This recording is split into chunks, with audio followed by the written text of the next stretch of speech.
एक महिला भक्त वृंदावन से बिहारी जी लेकर अपने घर आई और तभी बाहर से गोलू घर के अंदर आया और माँ से पूछता है कि माँ ये कौन है। तो मैया ने बोला ये भगवान है और ये ही हमारे मालिक हैं। अब तो घर में जब भी कोई नई चीज बनती तो सबसे पहले बिहारी जी को भोग लगता। पहले यह सब चीजें गोलू को सबसे पहले मिलती थीं। इससे गोलू बहुत चिढ़ने लगा और मन ही मन ठाकुर जी को कोसने लगा। एक दिन गोलू की माँ काम पर जाते समय बोली, गोलू यमुना जी से मटके में जल भर कर लाना। जब गोलू पानी भरने के लिए जाने लगा तो जाते जाते बिहारी जी को कहने लगा, खाने के लिए तो सबसे पहले तैयार रहते हो, लेकिन काम तो मुझे ही करना पड़ता है। अगर यहाँ रहना है तो काम करो। कहकर गोलू यमुना जी से जल भरने के लिए चल पड़ा। गोलू जब यमुना जी में जल भरने लगा तो उसने देखा कि यमुना जी के अंदर बिहारी जी विराजमान हैं और कह रहे हैं, ला गोलू घड़ा हम भर देते हैं। गोलू उनको देखकर हैरान हो गया और बोला, नहीं नहीं, मैं अपने आप भर लूंगा। लेकिन ठाकुर जी ने उसके हाथ से घड़ा ले लिया और भर कर घर ले आए।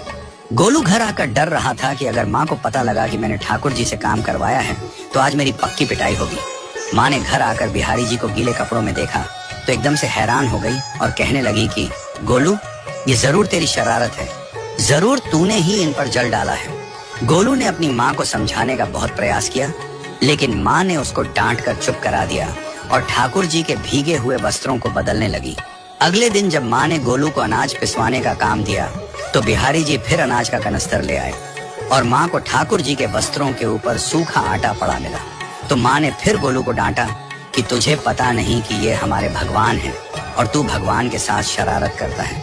आज तूने फिर इनके ऊपर आटा फेंका है। तो गोलू शपथ लेकर कहने लगा, नहीं माँ, मैंने कोई शरारत नहीं करी है।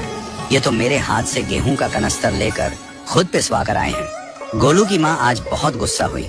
अगले दिन फिर माँ बोली, बेटा गोलू, आज तुम्हारे बाबा बाहर गांव से वापस लौट आएंगे, बस आज का ही काम है। तुम जंगल से थोड़ी लकड़ियां ले आना। गोलू फिर डर गया, कहीं ठाकुर जी फिर मेरे पीछे ना आ जाएं। गोलू ने माँ को बोला कि मैं चला तो जाऊंगा, लेकिन बिहारी जी को समझा लो, वो मेरे पीछे ना आई। उसकी माँ हंसकर बोली, हाँ हाँ समझा दूंगी, तुम जाओ तो सही। गोलू जल्दी जल्दी लकड़ियां लेने जंगल में चला गया और माँ काम पर चली गई। लेकिन उस दिन माँ काम से जल्दी वापस आ गई और देखा बिहारी जी अपनी चौकी पर विराजमान नहीं है। वह तो एकदम से घबरा गई कि कहीं गोलू की शरारत तो नहीं। वह भागी भागी जंगल की तरफ गई।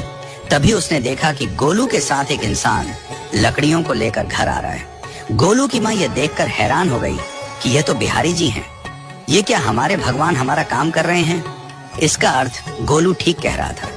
वह जल्दी जल्दी भागकर ठाकुर जी के पास गई और लकड़ियां उनके हाथ से लेते हुए उनके चरणों में गिरकर रोती हुई बोली, हे बिहारी जी, ये आप क्या कर रहे हो? मुंह गरीब का काम क्यों कर रहे हो? ठाकुर जी मुस्कुराते हुए बोले, हमें तो तेरे बेटे पर बहुत प्यार आता है। सब लोग हमें भगवान समझते हैं, लेकिन एक तेरा बेटा ही था जो हमको अपना मानता था। अपना मानकर वो हमें डांट भी देता था, हमारे साथ गुस्सा भी करता था, और जो हमें एक बार अपना मान लेता है तो हम उसके मान के लिए उसके ही हो जाते हैं।